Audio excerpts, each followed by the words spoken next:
کہ اگر گورنمنٹ نے مزید لیوی کو اپلائی کیا اور مڈل کلاس اور غریب طبقے کو اس طرح مارنے کی کوشش کی تو پھر ہم اسٹرائک کی کال دیں گے اور ہم سڑکوں کو جام کریں گے. ہمارا مطالبہ یہ ہے کہ جب ہم صوبے کی ڈیمانڈ وہاں پر کریں گے تو سندھی مہاجر فساد پیدا ہوگا اور P P M Q M type کے لوگ پھر لوگوں کو قتل کروائیں گے اور اس کے بعد پھر اپنی سیاست کریں گے.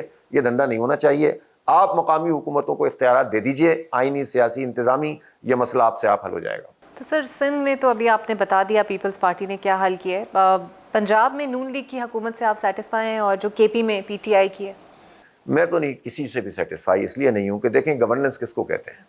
اب آپ کمپیریزن سندھ سے کرتے ہیں تو پھر آپ کو پنجاب اچھا لگنے لگتا ہے، لیکن اصل بات یہ ہے کہ پنجاب کے وسائل کا کمپیریزن پنجاب سے ہونا چاہیے. ٹھیک ہے نا. آپ کو 18ویں ترمیم کے بعد جو اختیارات صوبوں کو ملے ہیں اور جو پیسہ ملا ہے، سندھ والوں سے ہم سندھ کا سوال کریں گے، لیکن پنجاب والے تو پنجاب کی حکومت سے اپنا سوال کریں گے نا. جب تہران میں ساری پابندیوں کے باوجود آج سے کوئی 10-15 سال پہلے انڈر گراؤنڈ ٹرین چل گئی، اس سے بھی پہلے شاید، تو لاہور میں انڈر گراؤنڈ ٹرین کیوں نہیں چلتی ہیں؟ یہ سوال یہ تھوڑی ہے کہ کراچی کی ریڈ لائن نہیں بن رہی، سوال یہ ہے کہ لاہور میں کیوں نہیں چل رہی. سوال یہ ہے کہ اگر حکومت جو 40-50 سال سے ایک ہی خاندان کی حکومت ہے اور یہ بہت کام کرتے ہیں، دیکھیں گورننس اس کو کہتے ہیں کہ بنیادی چیز ہے تعلیم. تو تعلیم میں پرفارمنس کیا ہے پنجاب حکومت کی؟ یہ تعلیم میں پرفارمنس ہے کہ آپ 11,000 اسکول آؤٹ سورس کر چکے ہیں، 25,000 کرنا چاہتے ہیں، اور اس میں ٹیچرز کو وہاں سے ان اسکولوں سے منتقل کر کے 1,400 روپے پر اسٹوڈنٹ آپ پیسے دیتے ہیں اس پرائیویٹ پارٹی کو جس کو آپ نے اسکول دیا ہے، اور وہ 5,000 اور 8,000 میں ٹیچر ہائر کر کے بچوں کو پڑھا رہے ہیں. تو آپ سوچیں کہ کتنی بڑی یہ کتنی اس تعلیم کے ساتھ ان کا کیا سلوک ہے. ان کا کام تھا سرکاری اداروں کو چلانا. ان کا کام یہ تھا کہ زراعت کے شعبے کو آگے بڑھاتے، اور زراعت کا شعبہ ہمیں بہت کچھ دے سکتا تھا. 2 سال پہلے ہماری گروتھ تھی 6.54%، پچھلے سال رہ گئی 0.5%. کتنا نیچے گرا دیا انہوں نے زراعت کو. وعدہ کر کر کے یہ گندم کے پیسے کسانوں کو نہیں دیتے، کوئی ڈیولپمنٹ نہیں کرتے، کوئی ویلیو ایڈیشن نہیں کرتے. کتنی ٹیشو کلچر اس وقت جو ہے وہ لیبس بنی ہوئی ہیں، کون سی جو ہے ریسرچ ہو رہی ہے اس وقت پنجاب میں. تو جب آپ زراعت کو نہیں چلا سکتے، تعلیم کو نہیں چلا سکتے، صحت کو نہیں چلا سکتے، عدل کا نظام چلو آپ بھتیجی نہیں چلا رہی، چچا چلا رہے ہیں، وہ حکومت وفاق میں موجود ہیں، وہ نہیں کر سکتے. تو جب یہ بنیادی چیزیں نہیں کر سکتے اور پھر آپ یوٹیلیٹیز بھی نہیں دے سکتے، آپ بجلی بھی نہیں دے سکتے، آپ پانی بھی نہیں دے سکتے، آپ گیس بھی پراپر نہیں دے سکتے، آپ لیوی لگائیں گے، تو پھر گورننس کس چیز کو کہتے ہیں؟ سر آئی پی پیز پہ جو احتجاج ہوا، آپ لوگوں نے سڑکیں بھی بند کی اور اتنا امپیکٹ فل تھا کہ حکومت کو آپ سے مذاکرات کرنے پڑے، تو کوئی مستقل حل نکلا تھا یا کوئی وقتی مفاہمت تھی؟ کیونکہ اس ٹائم تو چلیں انہوں نے آپ کو تسلیاں دی، لیکن حقیقت یہ ہے دوبارہ بجلی مہنگی ہوئی، پھر ان مذاکرات کا فائدہ کیا تھا؟ گیس کی نہیں، مذاکرات کا فائدہ ہوا. پہلی بات تو یہ کہ آئی پی پیز کا نام بھی شاید آپ نے بھی اس طرح سے نہیں سنا ہوگا. یہ بات پہلی بات یہ ہے کہ لوگوں کو پتہ چلا کہ 2,000 ارب روپے پاکستانی قوم اس بجلی کی ادا کر رہی ہے کہ جو بنتی ہی نہیں ہے اور استعمال ہی نہیں ہوتی.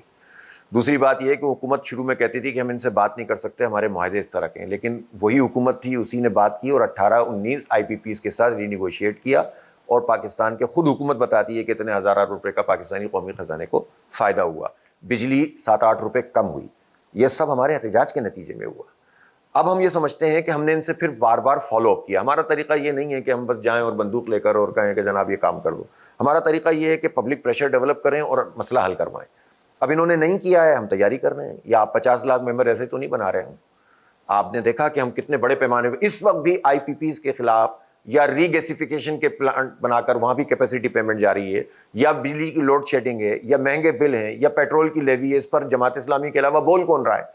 تو ہم تو ابھی بھی احتجاج کر رہے ہیں، ابھی بھی سڑکوں پر ہیں، اور عید کے بعد انشاءاللہ تعالی ہم ایک بہت بڑی اسٹرگل کریں گے. اور میں یہ بات ضرور کہنا چاہتا ہوں کہ اگر گورنمنٹ نے مزید لیوی کو اپلائی کیا اور مڈل کلاس اور غریب طبقے کو اس طرح مارنے کی کوشش کی تو پھر ہم اسٹرائک کی کال دیں گے اور ہم سڑکوں کو جام کریں گے. اچھا سر، یہاں پر تو چلیں آپ ایک ورکیبل سلوشنز یا پھر ایک امپیکٹ فل پریشر کی طرف بڑھ رہے ہیں، لیکن 26ویں آئینی ترمیم ہوئی، 27ویں ہوئی، ججز یہاں تک کہ اب یہاں تک بات ہو گئی ہے کہ ججز کے تبادلے بھی ہو رہے ہیں.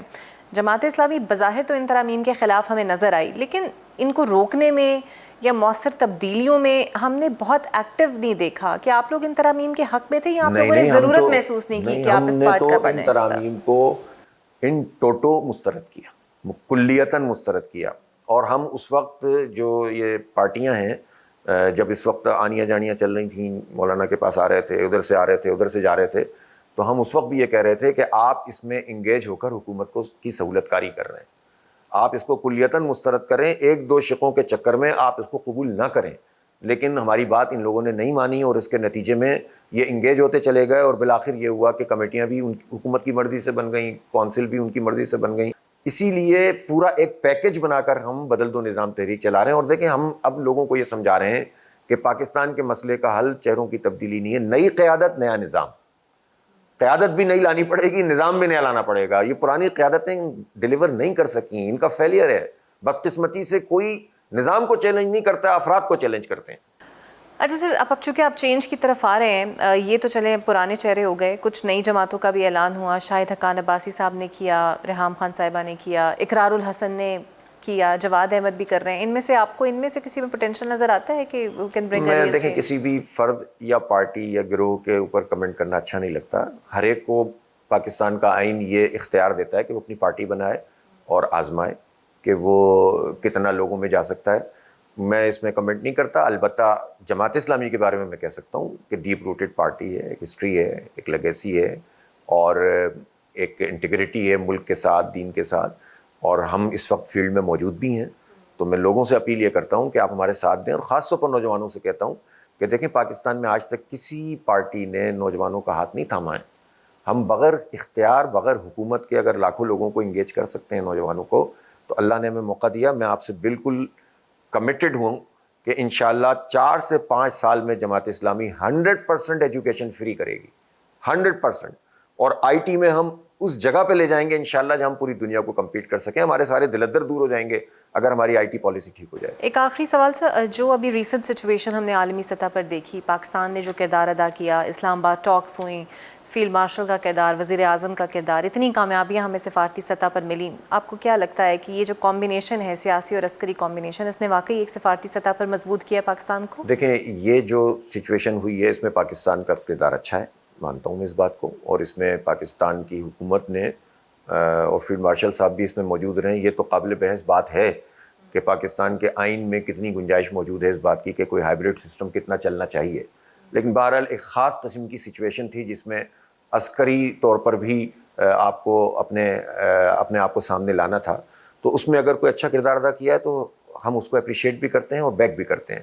لیکن میں آپ کو یہ بتاؤں کہ اس کے نتیجے میں جو اپرچونٹی پیدا ہوئی ہے، اس اپرچونٹی میں پاکستان بہت آگے بڑھ سکتا ہے.